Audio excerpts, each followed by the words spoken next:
Hello friends, ഇപ്പോഴും നമ്മുടെ ടീച്ചിങ്ങിൽ ഏറ്റവും കൂടുതൽ കണ്ടുവരുന്ന വളരെ രസകരമായ ഒരു കാര്യമാണ് നമ്മളുടെ ഇമ്പോസിഷൻ എന്ന് പറയുന്നത്.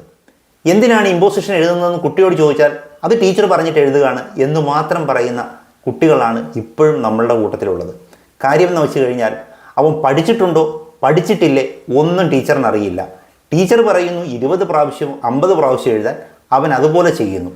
അപ്പോൾ വാസ്തവത്തിൽ അവൻ അറിഞ്ഞുകൊണ്ടോ അറിയാതെയോ ഒരു കാര്യം വെറുതെ ചെയ്യുന്നു എന്നത് മാത്രമാണ് ഇതിനകത്തുള്ളൊരു കാര്യം. ഒരിക്കലും ഇമ്പോസിഷൻ എഴുതി എന്ന് വിചാരിച്ച് ഒരിക്കലും പഠിക്കാൻ പോകുന്നില്ല. കാരണം എന്ന് വെച്ച് കഴിഞ്ഞാൽ ചിലപ്പോൾ അവനെ ആ പാഠഭാഗം പഠിപ്പിച്ചപ്പോൾ ആ സ്കൂളിൽ ഉണ്ടാകണമെന്ന് തന്നെയില്ല.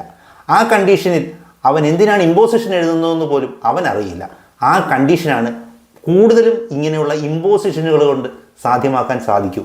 കാര്യം എന്ന് വെച്ച് കഴിഞ്ഞാൽ ഇമ്പോസിഷൻ എഴുതുമ്പോൾ നമ്മൾ എഴുതുന്നത് എന്തായിരിക്കും? ആദ്യം ഒന്ന് എഴുതും, പിന്നെ അത് നോക്കി പകർത്തും എന്നുള്ളതല്ലാതെ നമ്മളിത് പഠിച്ചൊരിക്കലും ചെയ്യാത്തൊരു കാര്യമാണ് ഇമ്പോസിഷൻ എന്ന് പറഞ്ഞ് നമ്മൾ ചെയ്യിക്കുന്ന ഏറ്റവും വലിയ മണ്ടത്തരം. അപ്പോൾ ഇമ്പോസിഷൻ എഴുതിയത് ഒരു മണ്ടത്തരമാണോ എന്ന് ചോദിച്ചു കഴിഞ്ഞാൽ കുറച്ച് പേർക്കെങ്കിലും പറയാൻ പറ്റും. കുറച്ചെന്നല്ല, ഒരു 80% മുകളിൽ ആൾക്കാർക്കും പറയാൻ പറ്റും.